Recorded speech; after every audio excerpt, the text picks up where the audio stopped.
Hello, fellow classmates. I'm David Ruiz, and the occupation I chose was being a PE teacher. The job responsibilities for a PE teacher are pretty self-explanatory.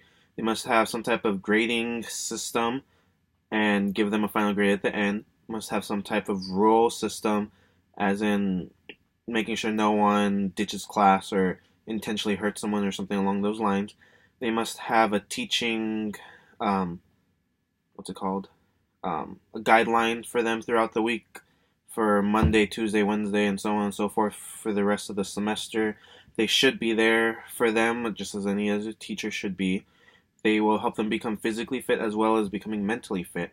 The job setting of this would be in a public school since it is a PE teacher. Mainly, it could vary from kinder through 12th just depending on how credible you are, and I will get back into this later.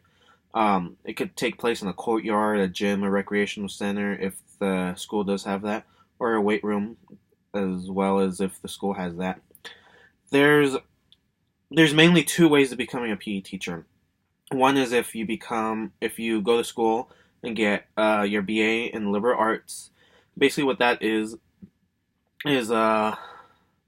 basically you just go to school, get your BA, and as well as your credential is tied into it. So basically, at the end of the typically takes 5 or 6 years. So between that time frame, once you graduate, you will have a BA as well as a credential, so you can be eligible to become a PE teacher if you like, or any other teachers. But we're talking about being a PE teacher, so becoming a PE teacher, or or in our field, the health science field, we do have two options that people know of, but we also do have a third option, which would be a single subject credential, which is what I want to do.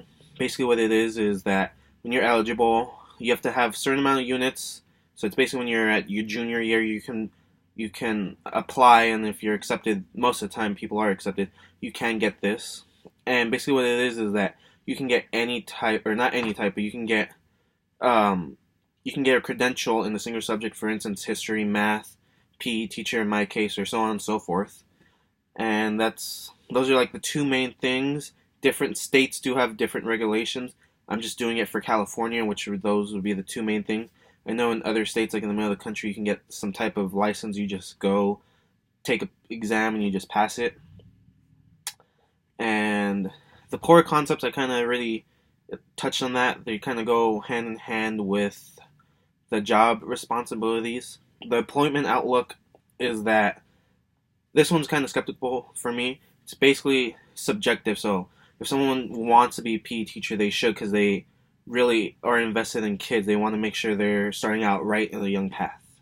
And the career path for this one, you have to be eligible for certain things. Like if you have a multi-subject credential, you can work your ways up to becoming a principal or a superintendent or so on and so forth up the chain.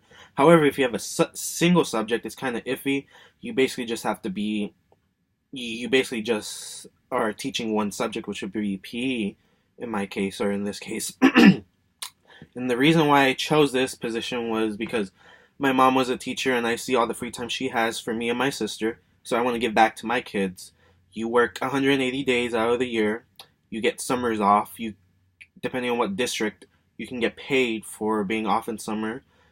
And why not?